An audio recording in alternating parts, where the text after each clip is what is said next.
Good morning students. आशा करता हूँ आप सभी लोग ठीक होंगे। और आज हम पढ़ेंगे chapter 3, one of the very important chapter from the examination point of view. बहुत ही ज़्यादा ज़रूरी है ये चैप्टर, करेक्ट। और इसमें बच्चों लीनियर इक्वेशन आप 9th क्लास में भी पढ़ चुके हैं और उसी से रिलेटेड है, बस आगे पढ़ेंगे।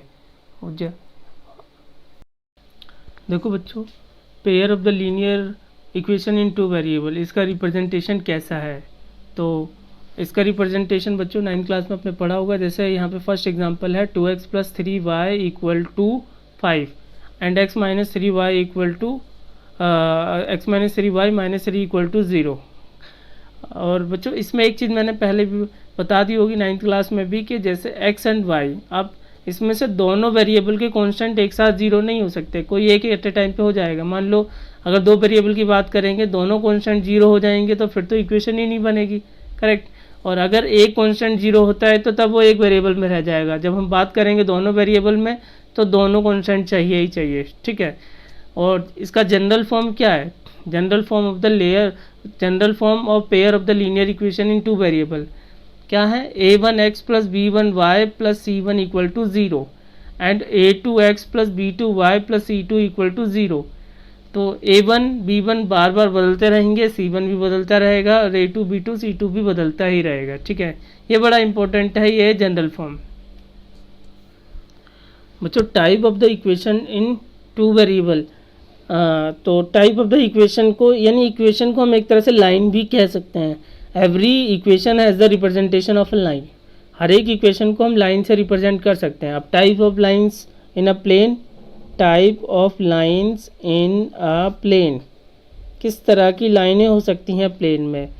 तो पहली है कि फर्स्ट केस ये है कि two line intersect at a point. Two lines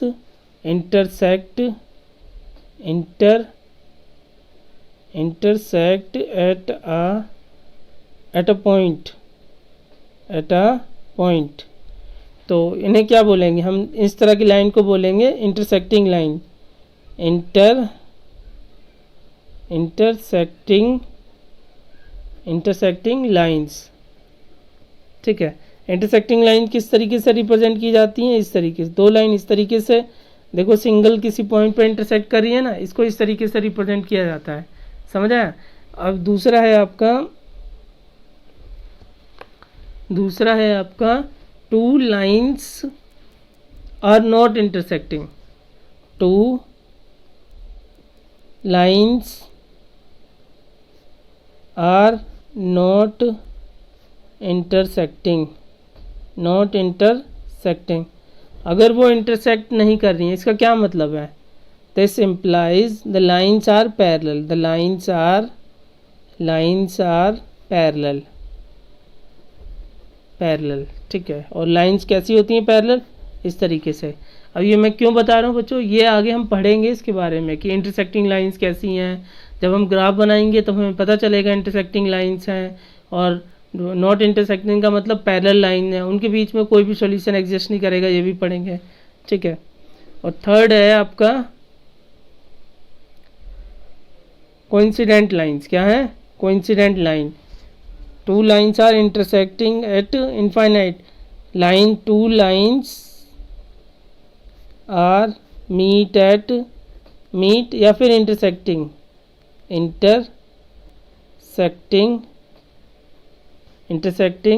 eight infinite points. इसका क्या मतलब है? उन लाइंस को हम क्या बोलेंगे? The lines are coincidence lines. क्या बोलेंगे? The lines are coincident lines, ठीक है। और कोइंसिडेंट लाइंस कैसी होती हैं बच्चों आपकी?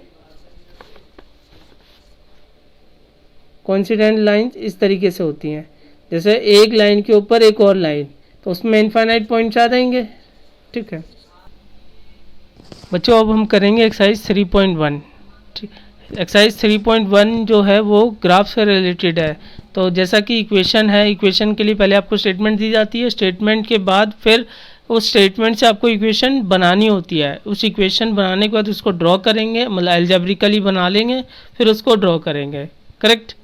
Hair what is the statement? Question number one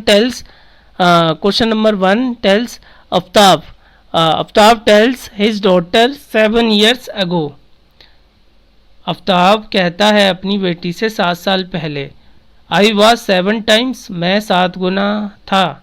as old as you, तुम्हारी उम्र के से, यानी अपनी बेटी से क्या कहता है, 7 साल पहले मैं तुमसे 7 गुना था। एज 3 years फ्रॉम नाउ, और अब के 3 साल बाद, I shall be 3 times as old as you will be, और अब के 3 साल बाद मैं तुमसे 3 गुना हो जाऊंगा। करेक्ट। और represent this situation algebraically and graphically, यानी ये जो इक्वेशन बनानी है एल्जेब्रिकली और ग्राफिकली। करने का तरीका जो है ना बहुत आसान है, तो बहुत ज़्यादा स्टेटमेंटिकली नहीं लिखना है आपको। जैसे लेट करना क्या है यहाँ पे, लेट द प्रेजेंट एज किसकी, आफ्ताब की। तो आफ्ताब की क्या मान ली हमने, प्रेजेंट एज x, और डॉटर की प्रेजेंट एज क्या मान ली, y। तो इनकी प्रेजेंट एज आ गई। अब बच्चों 7 years एगो, 7 years एगो कितनी थी, 7 years एगो। 7 years एगो का क्या मतलब है, 7 साल पहले। बच्चे को भी पता होता है कि 7 साल पहले का क्या मतलब होता है, माइनस करना। तो यहाँ पे भी आप माइनस ही करेंगे, ठीक है। और 7 years आगे की क्या बात करी जाती है, आगे बात करी जाए 3 years फ्रॉम नाउ। तो 3 years from now, 3 years from now, यानी अब के 3 साल बाद कितनी हो जाएगी, x + 3 और y + 3। समझ आया। तो अब बच्चों by the according to first statement, according to first statement according to first statement क्या होगा, जो आफ्ताब जो है वो कितना है, Aftab was 7 times as old as her sister, मतलब his sister, sorry his daughter. तो उसकी बेटी से वो 7 गुना ज़्यादा है, ठीक है। तो सबसे पहले तो अभी हम जैसे अब मैंने ये लिख दिया x - 7 इक्वल टू कितना है, y - 7। इसका मतलब क्या, दोनों की एज बराबर हो गई। लेकिन क्या दोनों की एज बराबर है, नहीं। 7 साल पहले इसकी 7 गुनी थी, किससे, अपनी डॉटर से। तो यानी डॉटर को अगर हम 7 से मल्टीप्लाई करेंगे तब वो पहुंचेगा, यानी आफ्ताब की एज के बराबर। कुछ बच्चे जो करते हैं वो उल्टा करते हैं। क्या उल्टा करते हैं कि जैसे आफ्ताब हो गया 7 टाइम, तो 7 को इससे मल्टीप्लाई कर देंगे, नहीं। वो होता है बच्चों सिंगल वेरिएबल में, जब 2 वेरिएबल में होता है अपोजिट। तो जो जैसे डॉटर से 7 गुना कौन है, आफ्ताब है ना, तो डॉटर को मल्टीप्लाई करेंगे। समझ आया। करें, बनाए equation. x - 7 equal to 7y - 49। फिर यहाँ से क्या मिलेगा, x - 7y + 49 इक्वल टू 0। यहाँ मिलेगा x - 7y + 42 इक्वल टू 0। तो ये बच्चों आ गई आपकी इक्वेशन 1। इसके बाद हम क्या करेंगे बच्चों, इसके पॉइंट्स निकालेंगे। पॉइंट्स निकालने का जो तरीका है बच्चों हमने सीख रखा है, लेकिन फिर भी हमें पॉइंट्स निकालने पड़ेंगे और आप सीखेंगे अच्छे से। ओके, कैसे निकालेंगे पॉइंट, जैसे बच्चों यहाँ पे ये इक्वेशन दे रखी है आपको, तो लिखेंगे पहले बाय 1 के द्वारा, यानी x - 7y इक्वल टू -42। और बच्चों 7y उधर जाएगा तो कितना बचेगा, -42 + 7y। तो जब भी हम बच्चों हमेशा नेगेटिव को आगे नहीं लिखते ना, तो हम इसको 7y को आगे लिखेंगे, इसको पीछे लिखेंगे। वो आप जैसे मर्जी चाहो वैसे भी कर सकते हो, उससे कोई प्रॉब्लम नहीं है। अब बॉक्स बनाने, पहले पॉइंट निकालने के लिए क्या करेंगे, बॉक्स बनाएंगे। बॉक्स बनाने का तरीका बच्चों मैंने बता रखा है, कैसे बनाते हैं बच्चों। यानी देखो अभी यहाँ पे क्या है बच्चों, x, the value of the x is depend on the y, यानी y की वैल्यू पे ही डिपेंड करेगी x की वैल्यू।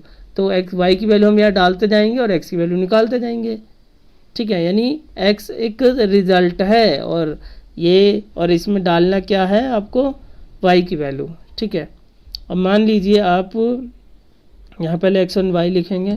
मान लीजिए आप x की जगह y की जगह 6 रखते हैं, तो क्या हो जाएगा, यहाँ जैसे मान लो y की जगह आप 6 रखते हैं, suppose put y equal to, मैं एक बार बताऊंगा बच्चों, यहाँ पे ध्यान से समझना, y = 6, तो कितना हो जाएगा, x = 7 मल्टीप्लाई 6 माइनस 42 यानी x equal to 42 minus 42। Result क्या मिलेगा आपको?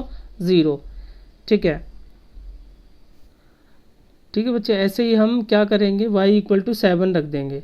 जैसे मान लो पहले हमने y इक्वल टू 6 रखा था, तो 7 6 42, तो y की जगह 7 6 42 और माइनस 42, तो 42 माइनस 42 यानी x की वैल्यू 0 आ गई। ऐसे ही हम y की जगह अपनी मर्जी से कुछ भी रख सकते हैं। जैसे मैंने 7 रखा अंदाजे से, मतलब जैसे 6 रखा तो 42 माइनस 42 0 हो जाएगा। 7 7 जा 49, वाई की जगह 7 रखेंगे, 7 7 जा 49, 49 माइनस 42 यानी 7 आ जाएगा। अब मैंने क्या रखा, x की जगह 8 रख सकते हैं, क्योंकि 8 7 8 जा 56 होता है, इसके करीब है, छोटी वैल्यू निकल के आएगी इसीलिए। तो 7 7 8 जा 56, 56 माइनस 42 कितना बचेगा? 14। करेक्ट, आ गया होगा समझ में बच्चों। तो अब हम इनको ड्रॉ करेंगे बाद में, ठीक है। लेकिन अब हम नेक्स्ट इक्वेशन बनाएंगे। सेकंड स्टेटमेंट क्या थी? After 3 years from now I will be 3 times as old as you. तो 3 साल बाद जो है मैं आपसे 3 गुना हो जाऊंगा, यानी प्रेजेंट ईयर के बाद में होगा ना 3 साल बाद। तो इसको कैसे करेंगे? सेकंड स्टेटमेंट के हिसाब से इसको हम करेंगे बच्चों बाय द सेकंड स्टेटमेंट।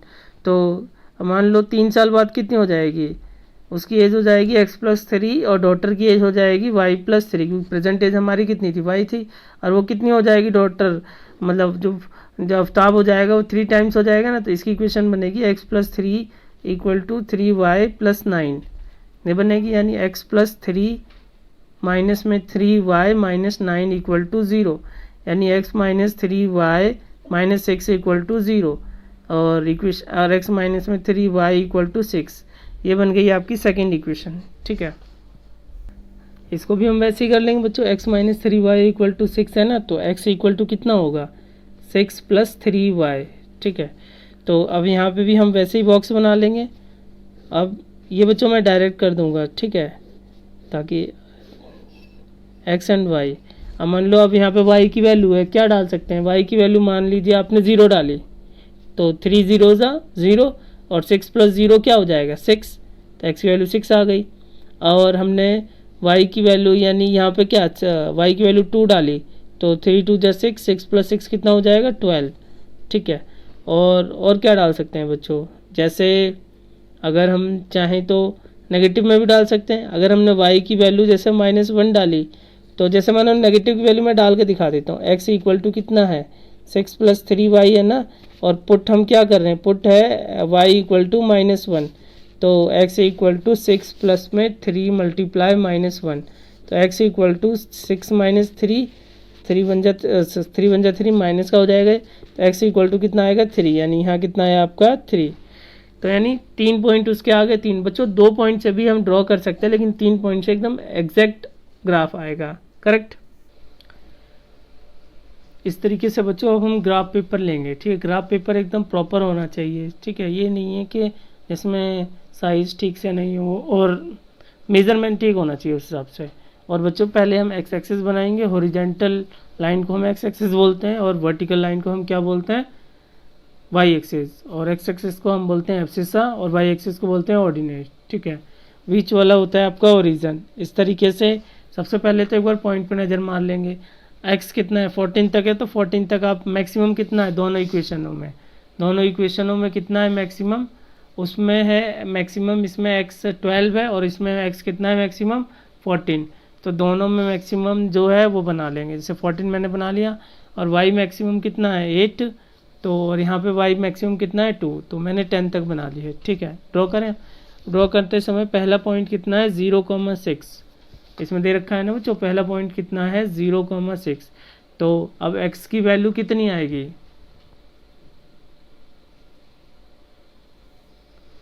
देखिए बच्चों यहाँ पे है x की वैल्यू 0 इस लाइन पे होती है, तो y की वैल्यू कितना ऊपर जाना है हमें? 0,6 तक। तो ऐसे सर्कल पॉइंट बनाएंगे, इस पॉइंट का नाम रख देंगे 0,6, इस तरीके से दिख रहे हैं यहाँ। और है फिर अगला 7 x की वैल्यू 7 यहाँ पे है और y की वैल्यू भी कहाँ है? 7 यहाँ पे, यानी 7 पे, सॉरी ये है 7 यहाँ पे मीट कर रहे हैं, ठीक है ना। तो यानी इस पॉइंट का नाम 7,7 इस तरीके से बनाएंगे। फिर अगला पॉइंट है x की वैल्यू 14, y की वैल्यू 8। अब x की वैल्यू 14 कहाँ पे? यहाँ पे, और y की वैल्यू कितनी है? 8। तो यानी ये पॉइंट आएगा आपका 14 और y की वैल्यू कितनी है 8। ठीक है, तो यानी आपकी जो लाइन बनेगी वो बनेगी कितनी बनेगी, ठीक है, आपकी जो लाइन इस तरीके से बन जाएगी। तीनों पॉइंट को आप स्केल से मेज़र कर लेंगे। देखिए स्ट्रेट लाइन जहाँ बन रही है ना, तो इसका मतलब सही जा रहे हैं। अगर किसी बच्चे की स्ट्रेट लाइन नहीं बन रही तो इसका मतलब उसका ग्राफ जो है वो गलत बन रहा है। ठीक है, ये स्ट्रेट लाइन बन गई। इस तरीके से आप लाइन बना लेंगे। लाइन बनाने के बाद ठीक है, अब इसका नाम रखेंगे ठीक से, इस तरीके से 2 एरो लगाएंगे। इक्वेशन का नाम क्या है हमारे पास, पहले इक्वेशन का x माइनस 7y प्लस 14, तो यहाँ पे बीच में लिख सकते हैं या साइड में लिख सकते हैं x minus 7y plus 14 equal to 0। ठीक है, x माइनस में 7y प्लस 14 इक्वल टू 0, पहली लाइन बन गई। और दूसरी लाइन कितनी है, दूसरी लाइन के जो पॉइंट है, पहला पॉइंट कितना है आपका, दूसरा 6 0, x की वैल्यू 6 और y की वैल्यू कितनी है 0। दूसरा पॉइंट है, देखो बच्चों ये रहा x, ये है ना 6, 0, तो x की वैल्यू 6 कहाँ है यहाँ पे, और y की वैल्यू 0 कहाँ है, तो यानी यही पॉइंट बन जाएगा 6, 0। और ये देखो ये रहा, ठीक है, ये वाला पॉइंट बन जाएगा। फिर अगला पॉइंट है आपका 12, 2, x की वैल्यू 12 कहाँ है यहाँ पे, और 12, आई थिंक -2 है, 12, 2 है, तो ऊपर बनेगा। ये पॉइंट कैसे ड्रॉ करेंगे, पहला पॉइंट है 6, 0, तो x की वैल्यू 6 कहाँ है बच्चों, x की वैल्यू 6 है यहाँ पे। ठीक है, और y की वैल्यू 0 यहीं पे रुक गई, क्योंकि ऊपर जाएगा ही, क्योंकि y की वैल्यू कितनी दे रखी है आपको, 0 दे रखी है ना। अगला पॉइंट है आपका 12, 2, x की वैल्यू 12 ये है, y की वैल्यू 2 ये है। ठीक है, देखो बच्चों समझ आया ना, यानी x की वैल्यू 12 ये है, y की वैल्यू 2 ये है। और उसके बाद है अगला पॉइंट है आपका x की वैल्यू 3, y की वैल्यू -1, तो x की वैल्यू 3 ये है, y की वैल्यू -1 है। ये नहीं है बच्चों, ये रॉन्ग है, -1 यहाँ पे है, क्योंकि कहाँ तक, राइट में कितना गया 3 तक, और नीचे कितना जाना है -1 तक। ठीक है, यानी यहाँ तक ये हो गया बच्चों, ग्राफ बन गया। यानी एक बार फिर से बता देता हूँ, इसमें क्या है, सबसे पहले तो हमने इसकी प्रेजेंट एज ली। प्रेजेंट एज कैसे ली, x और y ले ली, फिर 7 साल पहले x minus Y, y minus 7, फिर 3 ईयर्स फ्रॉम नाउ यानी x + 3 y + 3, और फिर जो 7 साल पहले जो अब तो आपकी एज थी वो 7 टाइम्स थी, तो 7 से मल्टीप्लाई कर लिया। करेक्ट, यहाँ तक आगे समझे, फिर इक्वेशन सॉल्व हो गई। फिर हमने पॉइंट्स निकाल लिए। पॉइंट्स निकाले हमने कैसे, y की वैल्यू, क्योंकि x की वैल्यू डिपेंड करती है y की वैल्यू पे, तो यानी फिर हमने पॉइंट निकाल लिए। इस तरीके से हमने x की वैल्यू निकाल दी। ठीक है, according to the second statement, according to the second 3 years from now x + 3 equal to 3 × y + 3, तो यहाँ से ये सॉल्व हो जाएगा। ठीक है, और इसके बाद इसके पॉइंट्स बना लेंगे। इसके पॉइंट्स बनाने के बाद, इसके पॉइंट्स बनाने का फिर ग्राफ ड्रॉ कर लेंगे। बस the question is complete. Thank you.